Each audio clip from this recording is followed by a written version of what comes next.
Simon Pressley, I think pretty much everyone in Australia knows that we have a rental shortage crisis. The media reminds us of it every single day with stories of people in dire circumstances, nothing available for rent or nothing affordable.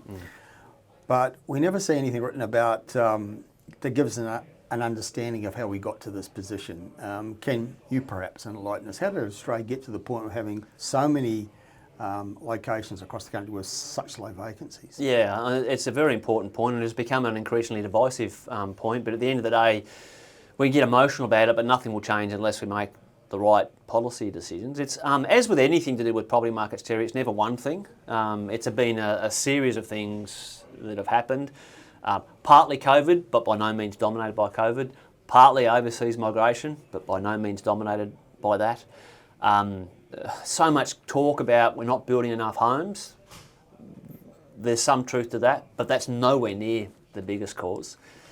This all started in May 2015. The blog is still on the Propertyology website. That day is when APRA did something that I've never seen in my lifetime. They made a couple of major changes to credit policy that were targeted at investors. They wanted to make it very, very hard for an investor to get a loan so that they couldn't buy the property. And the reason for that is in 2015, the Sydney and Melbourne property markets, their two biggest cities, were in the middle of a pretty spectacular boom. The rest of Australia was either going backwards or sideways then.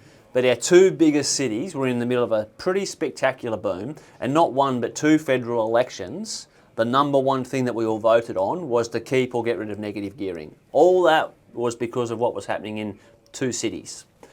So APRA were concerned about housing affordability. That was the number one term back then in the media every day. Housing affordability, housing affordability. So in their wisdom, they thought it was a good idea to make it really hard for investors to get a loan. And I sort of thought, the rest of Australia doesn't have this problem. That's really naive. And also, if people need to always understand the importance of investing. Not only are they investing in their future so that they're not relying on a taxpayer-funded age pension, but when someone invests in real estate, they are adding a property to the rental pool. And in this country, for the last 70 years, 3 out of 10 households for the whole 70 years has been occupied by a tenant. We always need to add to the rental pool. But because property is so expensive, if it's hard for someone to get a loan, that property does not get bought. The property doesn't get added. Governments today, between federal and our 8 states and territories, own 300,000 rental properties in a nation with 11 million properties. That's it. In 1976, with roughly half the population that we've got today, those same governments owned 300,000 properties. Governments have never been big suppliers of rental accommodation. The Australian public have always been the ones that, and that's not a bad thing, right? I believe that's how it should be. But you need to always support those who have that aspiration. So it started in April 2015, and since then there's been probably 20 different policies, some at a federal level, most at a state level, that in their own unique way has made it less attractive for someone, a financial aspirant, to use their own money and be prepared to take on a reasonable risk to invest in their own future, and in doing so adding a property to the rental pool. Here's some statistics for people who are interested in this. In the last 8 years, Australia's population has grown by 3 million people. At the start of that 8-year period, nationally, we had 72,000 properties advertised for rent. Logic would suggest that as the population grows, the number of properties advertised for rent should grow with it. Today, we have 30,000 properties advertised for rent. So in that 8-year period, with population growing by 3 million, we have 60% less properties advertised for rent. So when you tighten credit policy, not once but multiple times, when you increase stamp duty and make it harder for the investor to purchase a property, when you increase land tax, when you bring in a lot of rental legislation that take away fundamental ownership rights. Doesn't matter that you own that property, Terry. You can't do X. There's been lots of those. So all those things have caused this, as well as broadly demonising someone for being a goal setter. Why do we paint an investor as a villain. Australia never used to do that, right? We're always, I'm 54, and my whole lifetime I've been told Australia is the lucky country. Coming out of World War II, all these, more than 1 million overseas migrants relocated to Australia because it's the lucky country.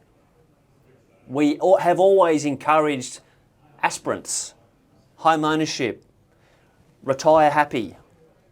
All those policies that I described there are the absolute opposite of what the pillars that this nation was built on. And so if people can't invest in their future or just got the shits at being bashed with a baseball bat, the rental pool shrinks. That's why we're here. And at some point it became politically expedient to demonize property investors to support... 2015 is when that started. With election policies, and to make them appear sensible, you first had to vilify the targets. Yeah. And that's still happening.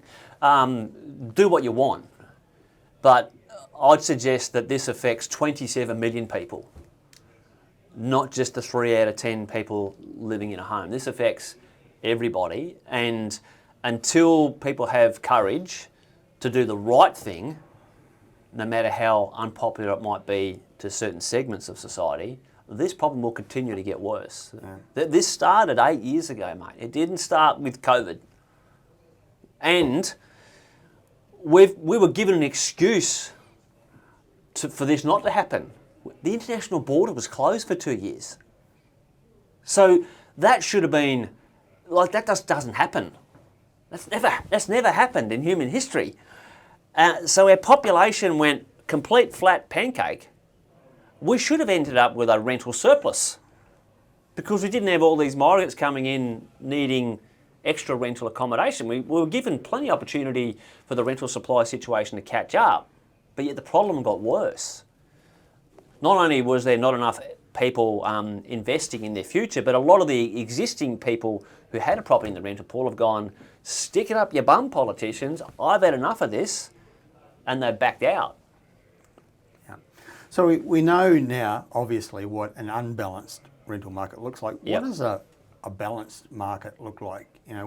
Where do we really want to get to have a situation where there's a good supply of rental properties, yep. rents are stable, yep. Everybody is relatively happy? Yeah, well, I guess probably vacancy rates is the best way to describe a balanced market. Whether we look at Australia as a whole or individual towns and cities across the country, if a vacancy rate is somewhere between 2 and 3%, that's what we describe as a balanced market, meaning that it's relatively easy for a landlord to get a tenant, and similarly, it's relatively easy for a tenant to rent a property that's suitable for them. So there's always going to be, a healthy market needs to always have properties empty, because if you're a tenant, you can't rent it unless it's currently empty, right? Because the person who's already in it, that's their home. So you always need to create mobility, to lubricate a rental market. You always need to have a reasonable number of properties empty, so someone can move from one to an empty one. So that's sort of 2 to 3%. Now, to put some more specific numbers about that, when I said 8 years ago we had 72,000 properties advertised for rent, for the market to be balanced today, it should be in excess of 200,000 properties advertised for rent. It's 30,000.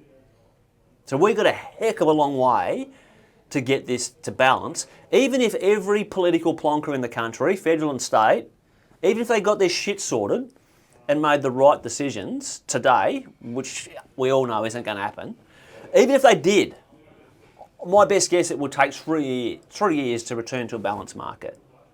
Okay.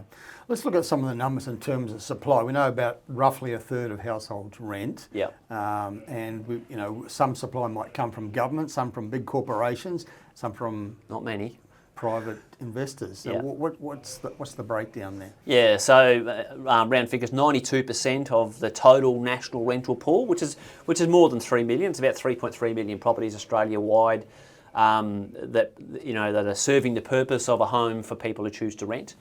So 92% of those are owned by the everyday Aussie. The other 8% are owned by state and territory governments, and a very small portion of federal government. Okay. And the 92% owned property, what does a typical investor look like? What's their profile? Yeah, very important we discuss that, isn't it? The typical investor, I mean, the ATO is probably as official as you get, right? 92% of people own one or two investment properties. It's about 78% of investors, their average household wage is between $100,000 and $150,000. So they're not wealthy, they are. That's why it's called the everyday Aussie. Do rich doctors and lawyers and those sort of people own investment properties? Yeah, some do. Some of them earn a lot of money and have got not much to show for it too. But the lion's share of Australians who have investment properties, one or multiple, earns an average wage. So part of the demonising of property investors is, particularly from some politicians, is to create the impression that the average investor is a wealthy person who owns 15 or 20 or more properties, all of them negatively geared, ripping off the system. That is a long way from the truth. Yeah, but it's very easy if it suits them to create that narrative, isn't it? Just go and find a lawyer on the street or a doctor or whatever, a street, and put that on the TV, or make that the banner photo of domain or realestate.com and describe that person, and then everyone reading it's going to go, yeah, that's a typical property investor. But the reality is not, and the evidence proves it's not. So people can believe whichever narrative they want to believe, but anything related to property, I only care what the evidence says. Yeah. So you've just described a process where it could take 3 years to fix this problem. From the time they make the decisions. If everyone makes the right decisions. But there doesn't seem any prospect of that happening. So No. are we stuck in this rental shortage crisis, for the foreseeable future? Yeah, it's as far back as about 2 years ago. I remember saying to a journalist, and I said, please don't print this because I don't want to be guilty of creating unnecessary alarm in the Australian public. But she said to me off air, Simon, we've spoken about this topic a lot, and the things that need to happen haven't happened. If they don't happen, what could happen to Australia? And I went, yeah, I've been thinking about that for a long time, and it scares me. Probably now it's important that I share that because I don't have any confidence that the right decisions are going to be made. We could end up creating our own civil war of sorts, massive riots. We're talking about homes. This isn't a trivial thing. We're talking about homes. And the consequences of now 8 consecutive years of really shit decisions, Terry, is we've got lots of people who have got good, stable jobs, sleeping every night in their car. Their wardrobe is their boot. Their kitchen is the passenger seat. That's not an exaggeration, and that's not one person, and that's not just yesterday. That's been happening for a long time. If the media want to do a proper story to show the consequence of this, send your camera crew out and interview those people. And then you tell me how a politician who's made any one of those policies I said before, credit policy, rental policy, stamp duties, land taxes, you name it. You tell me how that has helped that person who a year ago was living in a good quality rental property. But the owner of that property got the shits and said, I'm not putting up with this anymore. So they sold it.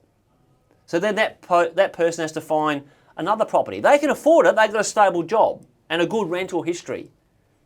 But where is that property they can move into? I've just given you the numbers. It's not there. Politicians seem to have this sort of vague notion that the solution is build lots more houses. Yeah. But it's not really it, is it? So frustrating.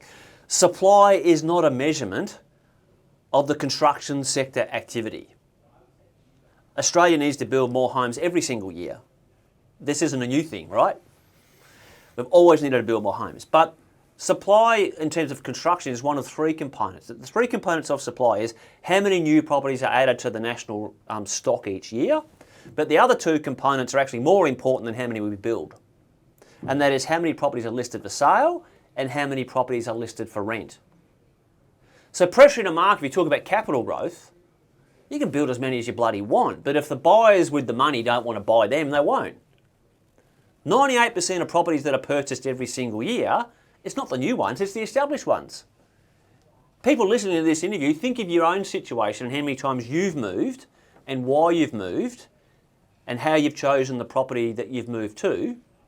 And most people are going to go, yeah, I actually didn't buy the new one because when I worked out where I wanted to live and what I needed to look like and what I could afford, it was an established one. Rental supply, this topic, you can build as many as you say you want to build, Albo, but we all know that governments actually don't fund them. The facts say that. I gave you those facts before. So that's just a target. But you can throw whatever target you want. 1.2 million was the target he used. You can say 22.2 million in front of the cameras if you want, but the buyers are the ones who stump it up. So unless you support the buyers, the construction won't happen because there won't be people at the other end with the money to purchase them. And if there's not enough people with the money who are prepared to risk their money and purchase it to add to the rental pool, you actually don't help the rental situation. So the political landscape at the moment is such that the government of the day, if they want to get policies through of any sort, they need support of minor parties in the Senate, for example. Yeah. Now the Greens can be pivotal. Now their policy is a 2-year rental freeze, scrapping negative gearing. That'll fix it, won't it? What would that do to the rental shortage crisis? Well, that would just accelerate all those other decisions over the last 8 years. Anything by any wanker that doesn't help someone who wants to invest to add a property to the rental pool will hinder it. This isn't rocket science, right? Investing is a discretionary action. It's not a law. The $50 billion we spend every year in this nation on age pensions is proof that most humans don't prioritise investing in their future. So we need to encourage it. The policies that we're talking about decentivise it, and the consequences of decentivising aspirational goal-setting behaviour is those who require rental accommodation are moving back in with their parents or sleeping in the car or in a tent, which includes rental freezes. Frankly, I don't think it will happen, but that won't stop them talking about it because it gets the Greens in the media each day and they need the publicity, I assume, is why they're doing it. I don't think it will happen, but let's imagine it did. Well, let's step through that. 2.2 million Australians today own one or more of those 3 million investment properties. So if you own an asset that you've worked really hard for and you've got expenses rising and someone has now said, hey Terry, you cannot increase your income on that asset any further. At the same time, are they going to say, we're also going to put a cap on your expenses? We promise you that the interest rates will be capped. We promise you that your council rates will be capped. We promise you that your insurance costs will be capped. We promise you we're not going to increase stamp duty and land tax anymore. Your repairs and maintenance on the property, we're going to cap all of them. Have they said that? Of course not. The average person who might be contemplating investing in a property today at a median house price of, let's call it 800 grand, so nothing lavish, with a 10% deposit, they need to find $25,000 of their own money to supplement the shortfall between rental income and expenses. That's a big commitment, right? Now, some people can afford to do that, and they've realised that if they don't put in 25 grand of their own money, when they're aged in their 60s and they want to exit the workforce, they won't be able to. But if we make it harder for that person, well, we don't need to make it harder by capping rents or bringing in another new tax or whatever, don't expect that person to hang around much longer. Again, that visualisation I described earlier of the guy sleeping in his car, you tell me how the policy we're just talking about there is going to help people like that. And the process you're talking about has been happening for 18 years. Yeah. So it's been a decade in the making. It's not easily fixed. But this might be a big ask. But just to finish this discussion, in one sentence, how do we fix this rental shortage crisis? In one sentence, we support those with the financial capacity and the aspiration to add more supply to the rental pool. Simon Pressley from Propertyology, thank you. Thanks, Terry.